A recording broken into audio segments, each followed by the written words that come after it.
ആഹാ, ഇതാരും അറിയാമേ? എന്ത് പറ്റി, ഡ്യൂട്ടി മാറിയോ? ആ, ഇങ്ങനെയാണെങ്കിൽ ഡ്യൂട്ടി മാറേണ്ടി വരും. സൂസന് ലീവ് എടുത്തു. എല്ലാവരും ഈ മറിയാമ്മയെ പോലെയല്ല മേജർ സാബ്. സാബിനെ ഡിസ്ചാർജ് ചെയ്തിട്ട് ഇനി സൂസനെ ഡ്യൂട്ടിയിൽ ജോയിൻ ചെയ്യൂ.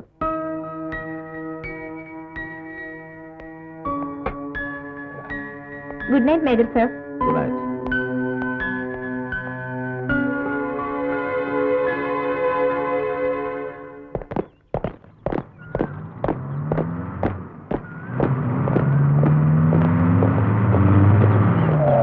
Good morning Susanna.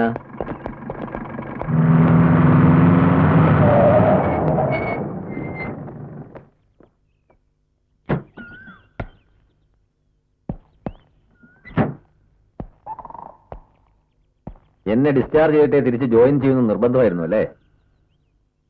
എന്നെ അത്രയ്ക്ക് വെറുപ്പ? എല്ലാവരെയും കാണുന്ന പോലെ എന്നെ കാണരുത് പ്ലീസ്. എന്നെ ഇങ്ങനെ ഇനി ശല്യപ്പെടുത്തരുത്. ഞാൻ ഒരുപാട് തെറ്റുകൾ ചെയ്തിട്ടുണ്ട്. അതൊക്കെ മേലിൽ ആവർത്തിക്കില്ല എന്ന് തീരുമാനവും എടുത്തു. Now I am serious. എനിക്ക് സൂസനെ ഇഷ്ടമാണ്. ഇത് ഞാൻ ഒരുപാട് കേട്ടുമടുത്ത വാക്കുകളാണ്. തന്നെയല്ല, നിങ്ങളൊരു മേജറാണ്, ഞാൻ വെറും ഒരു നേഴ്സും. ഞാൻ എവിടെയാണ് നിൽക്കുന്നതെന്ന് എനിക്ക് നന്നായി അറിയാം. മിലിറ്ററി ബാരക്കുകളിൽ സ്ഥിരം നടക്കാറുള്ള ഇതുപോലത്തെ ഒരു മൂന്നാംകിട പ്രണയ നാടകത്തിന് എനിക്ക് തീരെ താല്പര്യമില്ല. എന്നെ ഇതും പറഞ്ഞ് ശല്യപ്പെടുത്തരുത്. എന്റെ അപേക്ഷയാണ്. I am sorry.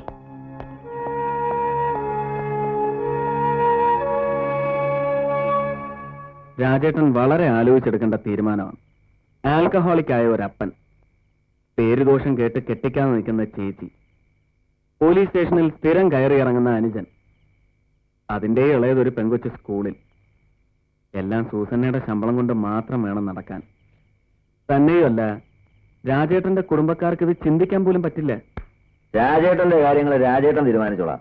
താൻ സൂസന്നയുമായിട്ട് സംസാരിച്ച് അപ്പനെ ഒന്ന് കാണാനുള്ള ഏർപ്പാട് ചെയ്താൽ മതി.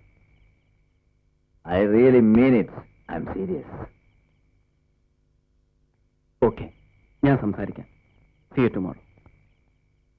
Good night. Good night.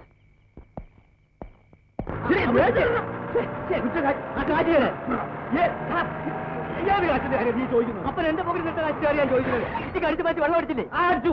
എന്റെ ഇപ്പൊ കാശില്ല. സൂസന് വരുമ്പോ വാങ്ങിച്ചു തരും. തരാ പറഞ്ഞു.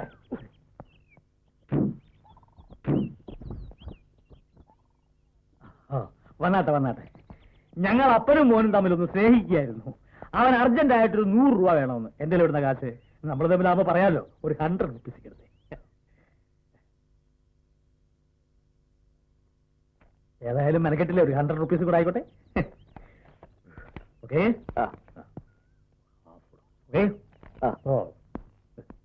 ഇത് major Rajasekharan Nambiar.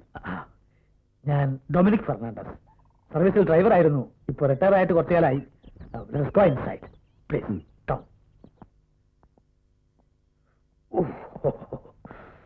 Please please.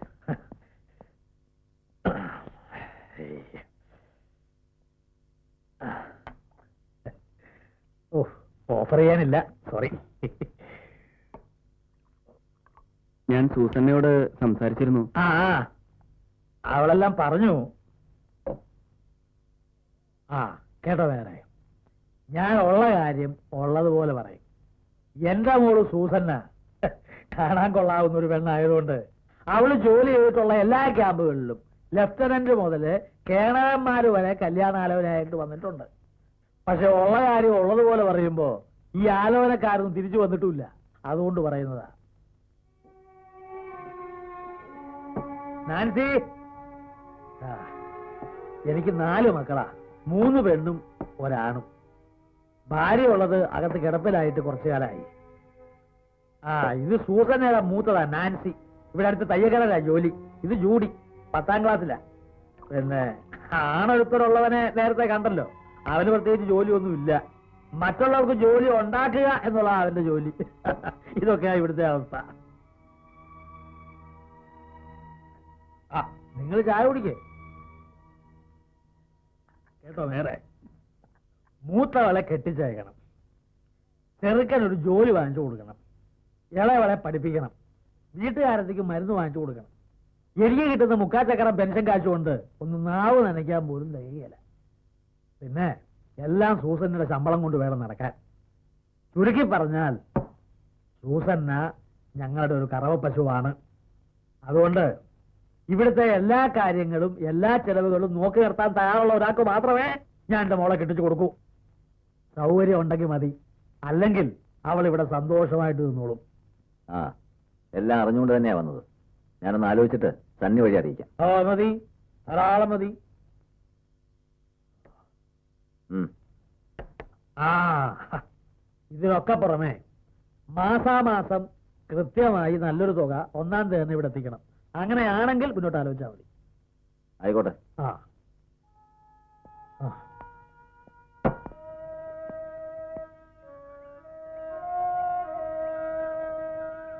ഒന്നും വേണ്ടിയിരുന്നില്ല എന്നിപ്പോ രാജേട്ടന് തോന്നുന്നുവല്ലേ?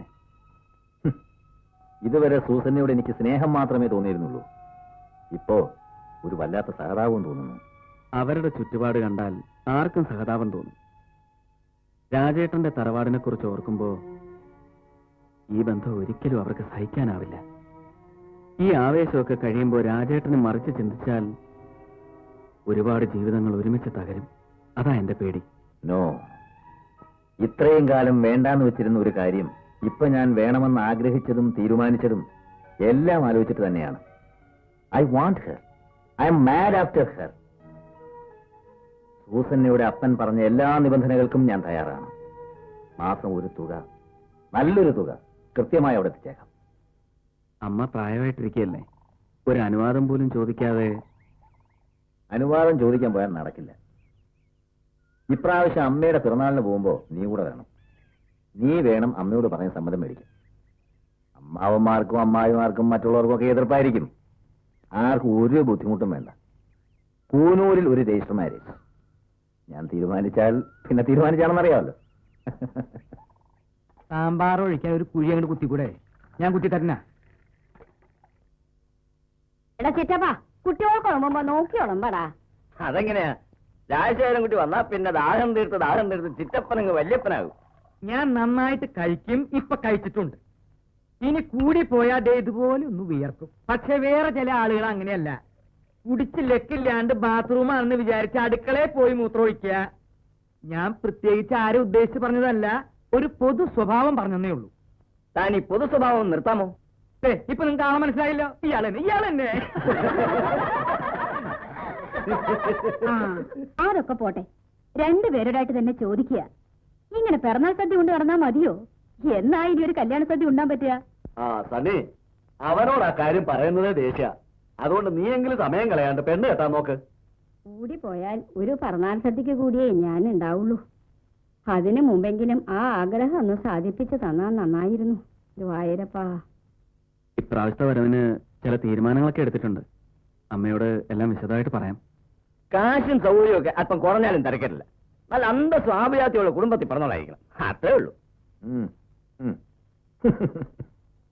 ഒരു കാര്യം സമ്മതിച്ചേ പറ്റൂ. അവസാനം ഓപ്പോൾ കല്യാണത്തിന് സമ്മതം മൂടിയത് ഈ സന്നിധം എടുക്കൊണ്ട് തന്നെയാ. പിന്നെ ഉന്തിന്റെ കൂടെ എന്റെ തള്ളും കൂടി ആയിപ്പോ.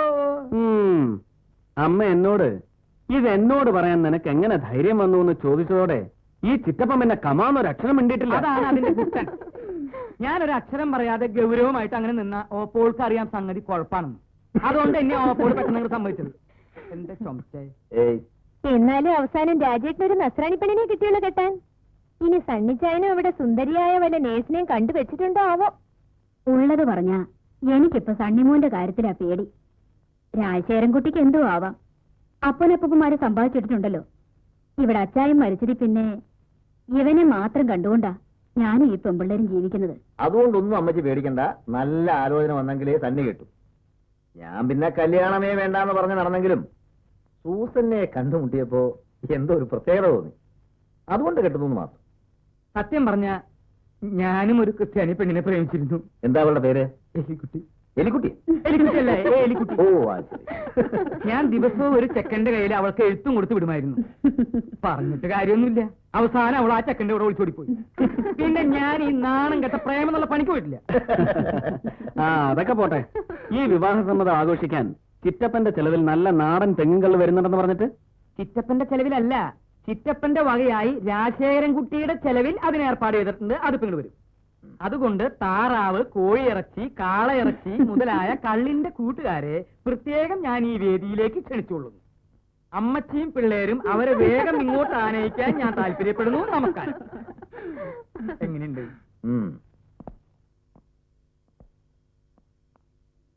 എന്നാ പിന്നെ ഞങ്ങൾ പോയിട്ട് വരാം. എനിക്ക് മൂത്തമ്മാമന് മാത്രല്ല, ഈ കുടുംബത്തിൽ ആർക്കും ഇഷ്ടമുള്ള കാര്യമല്ല നീ ചെയ്യാൻ പോണത്. നിന്റെ പ്രായക്കാരെ ഭാര്യയും കുട്ടികളെയും ജീവിക്കണെ കാണുമ്പോ ഈ അമ്മയുടെ മനസ്സ് നീറാറുണ്ട്. ഇപ്പോഴെങ്കിലും ഇങ്ങനൊരു തോന്നലുണ്ടായല്ലോ എന്നൊരൊറ്റ ആശ്വാസം എനിക്കുള്ളൂ. ഇതുകൊണ്ടുണ്ടാവാൻ പോകുന്ന ഭവിഷ്യത്തുകളൊന്നും പറഞ്ഞു തരേണ്ട കാര്യമില്ല.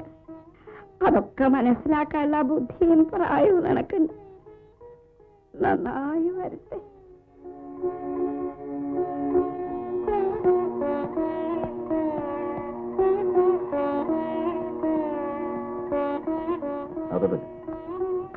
ഞങ്ങൾ എതിർത്താലും നീ ഇത് നടത്തുമെന്നറിയാം.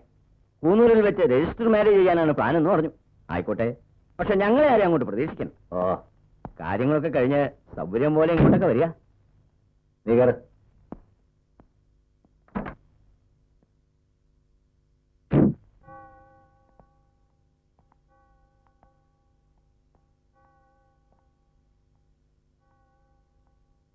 സണ്ണി എല്ലാം പറഞ്ഞു കാണുമെന്നറിയാം.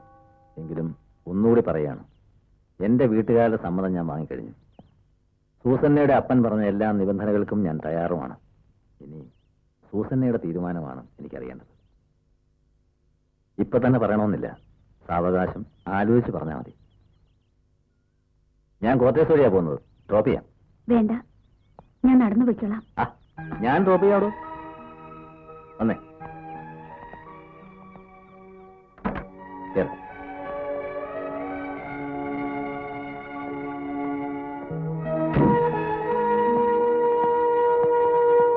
കഴിഞ്ഞ തറവാട്ടിൽ ചെന്ന് ഒരാഴ്ച താമസിക്കുമ്പോ എല്ലാം ശരിയാവും. സൂസനെ ആർക്കാ ഇഷ്ടപ്പെടാതിരിക്കുക? രാജേട്ടൻ നോക്കിക്കോ, അവസാനം സൂസനെ ആയിരിക്കും അമ്മയുടെ പെറ്റ്. Condolence major. സാധാരണ ചായ കുടിക്കണമെങ്കിൽ ചായപ്പൊടി വാങ്ങിക്കാൻ പതിവ്. ഇതിപ്പോ അതിനു പകരം ചായ കടയോടങ്ങ് വാങ്ങിക്കാൻ പോകണമെന്ന് പറഞ്ഞു. മനസ്സിലായില്ല. പോട്ടെ രാജേട്ടാ, വിവരക്കേട് കേസാ, വിട്ടേക്ക്. ഡോക്ടർക്ക് വിവരമുണ്ടെന്ന് ഇപ്പൊ മനസ്സിലായി. അറിഞ്ഞുകൊണ്ട് എക്സ്പയറി ഡേറ്റ് കഴിഞ്ഞ് മരുന്ന് ഗുരുവിന് എന്നെ പ്രിസ്ക്രൈബ് ചെയ്ത് കൊടുത്തു. മിടുക്കൻ. What do you mean? ഒരുപാട് ബാരക്കുകൾ കറങ്ങിയടിച്ചു വന്ന പഴഞ്ചരക്കിനെ തന്നെ തലയിൽ വെച്ചു കൊടുക്കാൻ ധൈര്യമുണ്ടായെന്ന് പറയായിരുന്നു.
No, Sally!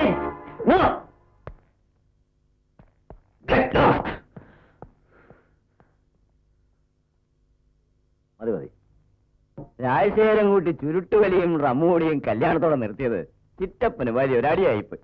അതുകൊണ്ട് ഇപ്പൊ പഴയ ഒരു ശരിയില്ല. അങ്ങാടി തോറ്റ അമ്മയോട് എന്നൊരു പഴഞ്ചൊല്ലുണ്ട്. എന്തിനാ അമ്മാവ ഈ ചിറ്റപ്പന്റെ മേൽ ചാടിക്കേറണേ? എന്റെ കോട്ട കൂനൂര് ചെല്ലുമ്പോ എപ്പോഴും ഉണ്ട്, ഇപ്പോഴും ഉണ്ട്. ഏതായാലും സൂസനെ സമ്മതിച്ചിരിക്കുന്നു. രാജശേഖരൻ കുട്ടിയെ കൊണ്ട് എല്ലാം നിർത്തിച്ചല്ലോ. അതല്ലേലും നസ്രാണി പെമ്പിള്ളേർക്ക് ഭർത്താക്കന്മാരെ ചൊൽപ്പടിക്ക് നിർത്താൻ ഒരു പ്രത്യേക കഴിവ് തന്നെയാ. അയ്യോ, പ്രത്യേക കഴിവുകളൊന്നും ഇല്ലാത്ത പാവങ്ങള്. ഭർത്താക്കന്മാർക്ക് ഇത്തിരി മൂത്രം ഒഴിക്കണമെങ്കിൽ അച്ചിമാരുടെ സമ്മതം വേണം. അല്ല, ഈ തമാശ കേട്ടിട്ട് ആർക്കും ചിരി വരുന്നില്ലേ? വേണ്ട, ഞാൻ തന്നെ ചിരിച്ചോളാം. അല്ല, അറിയാഞ്ഞിട്ട് ചോദിക്കുക. കല്യാണം കഴിഞ്ഞിട്ട് വർഷം ഒന്നായില്ലേ? വിശേഷമൊന്നുമില്ലേ? ഇപ്പോഴത്തെ ചെറുപ്പക്കാർക്ക് ഇതൊക്കെ ഒരു ഫാഷനാ. അത് ചെറുപ്പക്കാർക്കല്ലേ. ഇനി നിങ്ങൾ വെച്ച് താമസിപ്പിച്ച അവസാനം കിട്ടാണ്ടാവും. പറഞ്ഞേക്കാം. കുട്ടികളില്ലാന്ന് വെച്ചിട്ട് അത് വലിയ ദോഷമുള്ള കാര്യമൊന്നുമല്ല. ഇനി ധാരാളം സമയമുണ്ട്. പിന്നെ വേറൊരു കൂട്ടരുണ്ട്, ഉണ്ണ ഉറങ്ങ, ഉണ്ണ ഉറങ്ങ, ഉണ്ണികളെ സൃഷ്ടിക്കുക. അതിലും വലിയ കാര്യമൊന്നുമില്ല. ഞാൻ നിങ്ങളെ ഉദ്ദേശിച്ച് പറഞ്ഞതല്ല, ലോക സ്വഭാവം പറഞ്ഞതേ ഉള്ളൂ.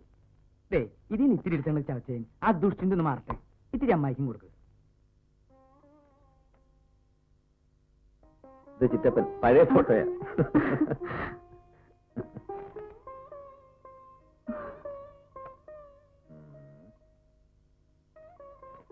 ധാരാണറിയോ? ആരാ? അറിയില്ല. ആ?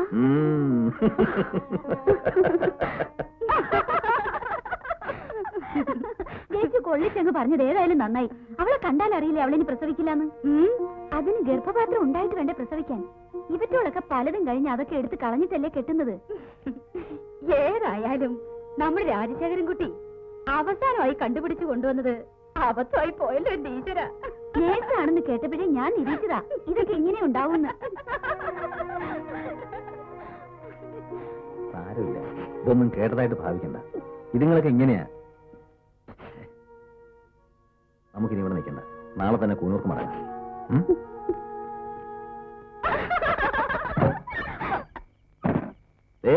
രണ്ടും മര്യാദയ്ക്ക് സംസാരിച്ചോണം. നേരത്തെ ഞാനൊന്നും പറയാതിരുന്നത് പോട്ടേന്ന് കരുതിയ. മൂത്തമ്മായിയുടെ മൂത്തമോ അമേരിക്കയിൽ നിന്നൊരു മദാമയല്ലേ കെട്ടിരിക്കണേ?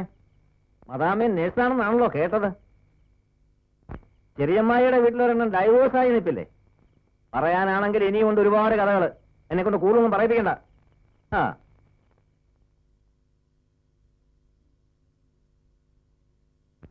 സാവിത്രിയും രുക്മിണിയും വന്ന് കരച്ചിലായിരുന്നു. നീ എന്തോ പറഞ്ഞു എന്നും പറഞ്ഞു. അമ്മ അവരെന്താ പറഞ്ഞെന്നറിയോ? അതൊക്കെ ശരിയായിരിക്കും. നീ അന്യജാതിയിൽപ്പെട്ട ഒരു പെണ്ണിനെ കല്യാണം കഴിച്ചു കൊണ്ടുവന്നപ്പോ തന്നെ ഈ കുടുംബത്തിന്റെ മാനം പോയി. എല്ലാവരുടെ മുമ്പിലും ഒന്ന് തോറ്റു. രണ്ടാമതും തോൽപ്പിക്കരുത്. ഇനി സമയം കളയാണ്ട് വല്ല ഡോക്ടർമാരെയോ മറ്റോ കാണിക്കുക. കുടുംബം അന്യം നിന്ന് പോണത് മാത്രമാണോ? ഉള്ള സ്വത്ത് മുഴുവൻ കൊത്തിപ്പറിക്കാനാ എല്ലാരും കാത്തു നിൽക്കണമെന്ന് ഓർമ്മ വേണം. ഏതാണ്ട് ഒരു തെരുവ് വേശിയെ കല്യാണം കഴിച്ചുകൊണ്ടിരുന്ന പ്രതീതിയാ ഇപ്പോഴും തറവാട്ടിൽ. ഇനി അങ്ങോട്ടേക്കില്ല. അഥവാ പോകുന്നെങ്കിൽ തന്നെ ഞങ്ങൾക്കൊരു കുട്ടി ഉണ്ടായിട്ടേ ഉള്ളൂ.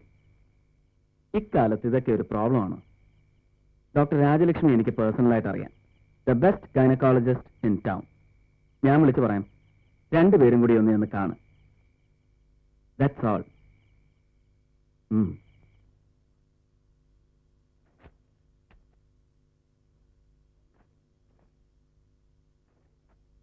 രണ്ടുപേരും നോർമലാണ്. വളരെ റെയർ ആണെങ്കിലും നോർമലായ ദമ്പതിമാരിൽ കുട്ടികളുണ്ടാവാത്ത ഒരവസ്ഥയുണ്ട്.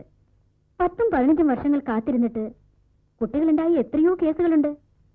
പിന്നെ ഈശ്വരനോട് പ്രാർത്ഥിക്കുക. കുറച്ചുകൂടി നോക്കിയിട്ട് വേണമെങ്കിൽ ആർട്ടിഫിഷ്യൽ ഇൻസെമിനേഷൻ ട്രൈ ചെയ്യാം. പിന്നെ റിപ്പീറ്റഡായി അബോർഷൻസ് നടത്തിയിട്ടുള്ള സ്ത്രീകളിൽ ഇങ്ങനെ ധാരാളം കാണാറുണ്ട്. പക്ഷേ അങ്ങനെ ഒരു ഹിസ്റ്ററി സൂസനിക്കില്ലല്ലോ. എനിവേ, തൽക്കാലം സൂസനിക്ക് ഞാനൊരു മരുന്ന് കുറിച്ചു തരാം. അത് കഴിക്കുക. Then let us wait and see.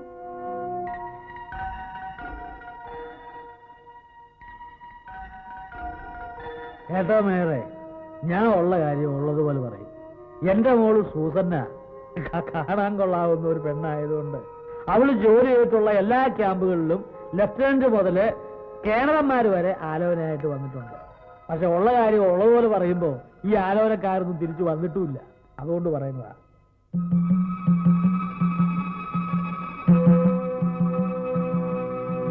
ഒരുപാട് ബാരക്കുകൾ കറങ്ങിയടിച്ചു വന്ന പഴഞ്ചരക്കിനെ തന്നെ തലയിൽ വെച്ചു കൊടുക്കാൻ ധൈര്യമുണ്ടായെന്ന് പറയുകയായിരുന്നു.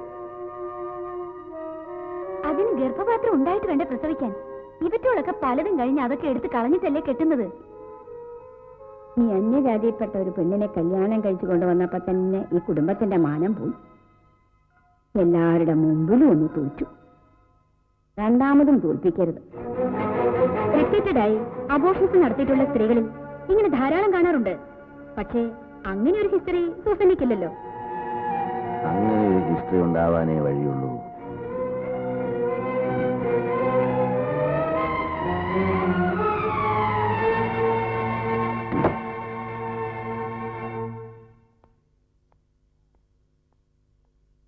Good evening major sir.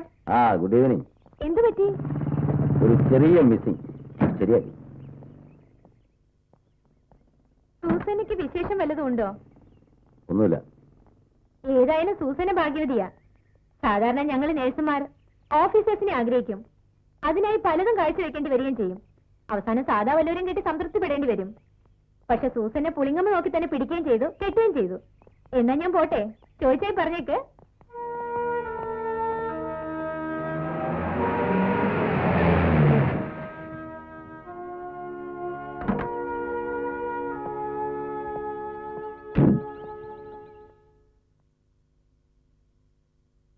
രാജേട്ടാ, ഇത് അപ്പന്റെ വളരെ അടുത്തൊരു ഫ്രണ്ടാ. മേജർ ഡിക്രൂസ്. ഹലോ. ഞാനും ആലപ്പുഴക്കാരനാണ്. ഞങ്ങൾ അമ്പാല ക്യാമ്പിൽ ഒരുമിച്ചുണ്ടായിരുന്നപ്പോൾ വളരെ അടുപ്പമായിരുന്നു. ദിവസവും വൈകുന്നേരം ഫെർണാണ്ടസുമായിട്ടായിരുന്നു കൂടൽ. ഫെർണാണ്ടസിനെ കണ്ടപ്പോൾ അറിഞ്ഞു സൂസന്നയുടെ വിവാഹം കഴിഞ്ഞു. എന്നാ ഒന്ന് കണ്ടിട്ട് പോകാമെന്ന് കരുതി. You are welcome. Please take your seat. ഇല്ല, I don't want to disturb you. ഞാനിപ്പോൾ ജയ്പൂർ ക്യാമ്പിലാണ്. ഇന്ന് തന്നെ പോകണം. ഞാൻ ഇറങ്ങട്ടെ. See you again. See you.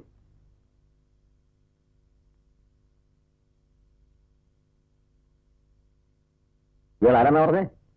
അപ്പന്റെ വലിയ ഫ്രണ്ടായിരുന്നു. അംബാല ഹോസ്പിറ്റലിൽ ഞാൻ വർക്ക് ചെയ്തിരുന്ന കാലത്ത് ഇയാൾ ക്യാപ്റ്റനാ. എന്നും വീട്ടിൽ വരുമായിരുന്നു അപ്പനെ കാണാൻ. അപ്പന്റെ ഫ്രണ്ടോ? ട്രക്ക് ഡ്രൈവർക്ക് ക്യാപ്റ്റൻ കൂട്ടുകാരനോ?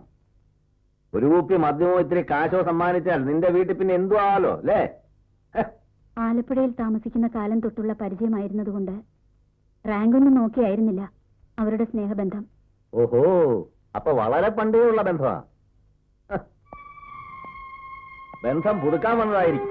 ദേ, ഒരു കാര്യം ഞാൻ പറഞ്ഞേക്കാം. സ്നേഹവും ബന്ധവും പറഞ്ഞ് പണ്ട് ജോലി ചെയ്തിട്ടുള്ള ക്യാമ്പുകളിൽ നിന്നും ഇതുപോലെ ഓരോ അവന്മാർ എന്റെ വീട്ടിൽ വന്ന് കയറുന്ന എനിക്ക് ഇഷ്ടമല്ല.